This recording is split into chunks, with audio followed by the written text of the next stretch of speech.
महंगाई की मार आपकी बार मोदी सरकार अशी घोषणा दिली होती, पण 2014 पासून 2026 पर्यंत सातत्यानं महागाई वाढते। 50-60 रुपयाचं पेट्रोल आज 100 पार केलेलं आहे, डिझेल सुद्धा 100वर पोहोचलेलं आहे, गॅस 1000 रुपयावर गेलेलं आहे जे 350 रुपयाला होतं। याचाच अर्थ बहुत हो गई महंगाई की मार, अब हटा दो मोदी सरकार अशी म्हणण्याची भारतातल्या जनतेवर वेळ मोदी सरकारने आणलेली आहे। त्याच्यावर जनतेचा आवाज आम्ही आज विधिमंडळाच्या दरवाजात वाजवलेला आहे। ज्या प्रकारे काल 4 आमदार अनुपस्थित होते, त्यामुळे पुन्हा एकदा ऑपरेशन टायगर होत आहे का असं एखाद्या बैठकीला गैरहजर आहे म्हणून आमदाराविषयी शंका व्यक्त करणं चूक आहे।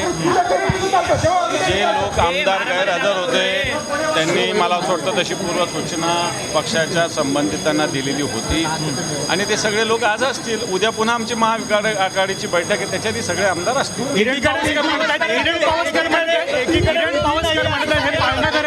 कारण बाळासाहेब ठाकरेंनी उद्धव ठाकरे आदित्य ठाकरे यांना सांभाळायचं म्हटलं होतं। किरण पावसकर म्हणत आहेत की पाळणाघर आहे का? किरण पावसकर शिवसेनेचं मीठ खाऊनच मोठा झालेला माणूस आहे, याला थोडीशी लाज शरम वाटली पाहिजे शिवसेना प्रमुखाविषयी अशी भावना व्यक्त करायला। किरण पावसकर स्वतःला शिवसैनिक म्हणून घेत होता आणि मला किरण पावसकर बोलण्यापेक्षा तो ज्यांच्या आशीर्वादाने बोलतो शिंदे साहेबाचे वगैरे यांनी असे जे आहे ना टवाळखोर शिवसेना प्रमुखाचा अवमान करण्याला यांच्या पार्श्वभागावर लात मारून हाकलून दिली पाहिजे।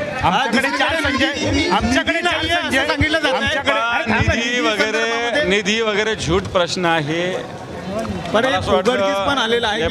निधी तुम्ही दाखवलं सगळ्यांनी की किती निधी आहे किती यूज केला, त्यामुळे निधी वगैरे काही नाही, मोठं प्रलोभन यांना मिळालेलं आहे। प्रलोभनापायी हे लोक गेलेले, यांनी स्वतःला विकून टाकलेलं आहे। येईल बाहेर येईल, आकडे बरोबर येईल, माहिती आहे आणखी माहिती घेतो ना, आकडे बरोबर येईल आता बाहेर।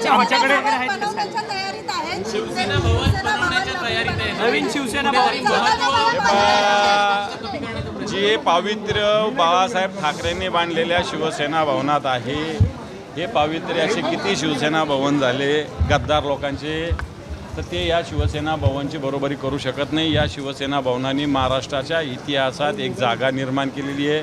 महाराष्ट्राच्या इतिहासाचं शिवसेना भवन साक्षीदार आहे। वास्तू म्हणजे शिवसेना भवन होत नाही, एखादी इमारत म्हणजे शिवसेना भवन होत नाही। त्या इमारतीला अनेक परंपरा असतात, अनेक त्याचा इतिहास असतो आणि त्याच्यामुळं असे अनेक शिवसेना भवन पैशाच्या बळावर ते निर्माण करतील, पण तो बाळासाहेब ठाकरेंनी निर्माण केलेलं शिवसेना भवन याची बरोबरी या महाराष्ट्रात काय देशात कोणी करू शकणार नाही।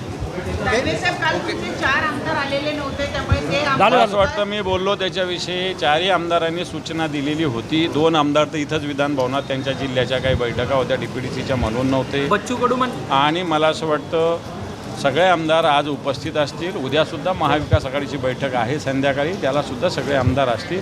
मला असं वाटतं लगेच आपण कोणत्या आमदाराविषयी मत व्यक्त करणं घ्यायचं। बच्चू कडू म्हणतात दोन्ही शिवसेना एकत्र झाल्या पाहिजे, महाराष्ट्राच्या द्रोहींना रोखण्यासाठी दोन्ही शिवसेना एकत्र। मला असं वाटतं दोन्ही शिवसेना एकत्र झाल्या पाहिजे ही भूमिका चुकीची असं वाटायचं काही कारण नाही, पण जी शिवसेना मोदी आणि शहाचे तळवे चाटतात ती शिवसेना आहे का हा माझा प्रश्न आहे।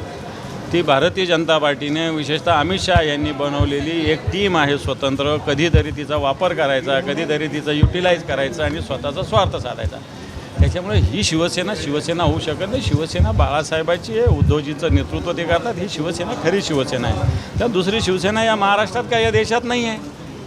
एकनाथ शिंदे तुमच्या पक्षात म्हणजे तुमच्याशी जुळवून घ्यायचा त्यांनी प्रयत्न केला, तर तुमची सकारात्मकता असेल का आता तरी? मला असं वाटतं अशा गोष्टी जर आणि तरला राजकारणात कोणतंही स्थान नाही, एवढंच। महाराष्ट्रातील ताज्या बातम्यांसाठी बघत रहा टाइम्स टुडे टीव्ही, सोबतच शेअर करा, सबस्क्राईब करा आणि बेल आयकॉन प्रेस करा।